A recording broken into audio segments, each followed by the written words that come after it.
కూడా నీకిదేం జబ్బురా? ఈడి జబ్బు సంగతి తర్వాత ముందా గోవింద్ గారిని ఏం చేయాలో ఆలోచించండి.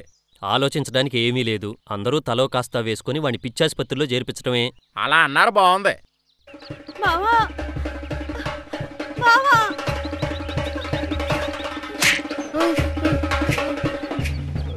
మీకు దండం పెడతాను.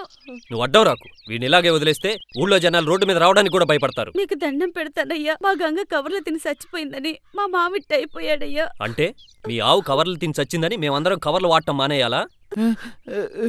వీడు ఊర్లో ఉంటే చాలా ప్రమాదం. పిచ్చాసుపత్రిలో పడేయాల్సిందే. వీడు ఊళ్ళో ఉండకూడదు.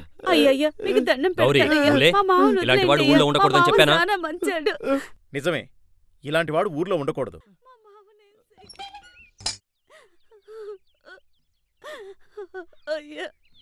రండి డాక్టర్ గారు రండి, అలా చెప్పండి. అవునండి, ఇలాంటి వాడు ఊర్లో ఉంటే చాలా డేంజర్.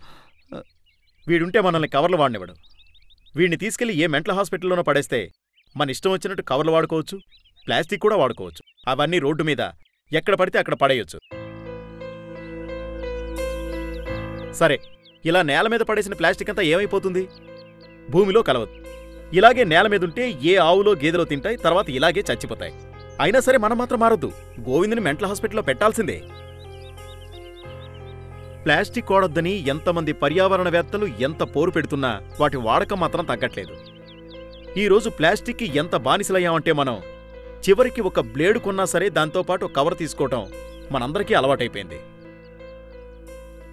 చిన్న కవర్తో మొదలైన ఈ వాడకం గ్లాసులు, ప్లేట్లు, కుర్చీలు, టేబుళ్లు, ఇలా ప్రతి దాంట్లోనూ ప్లాస్టిక్ వాడకం పెరిగి పెరిగి చివరకు ఈ విషవలయం మొత్తం ఈ ప్రపంచాన్నే శాసిస్తోంది.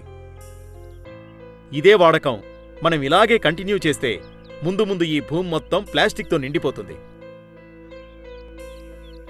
ఒక్క విషయం గుర్తుపెట్టుకోండి, మనం నిర్లక్ష్యంగా పడేసిన ఈ చిన్న కవర్ భూమిలో కలవడానికి కొన్ని వేల సంవత్సరాలు పడుతుంది. దీన్ని బట్టి అర్థం చేసుకోండి ప్లాస్టిక్ ఎంత డేంజరో. ప్లాస్టిక్ వద్దనే గోవిందుకి పిచ్చా, దాన్నే వాడాలనుకునే మనకి పిచ్చా? మీరే డిసైడ్ చేసుకోండి.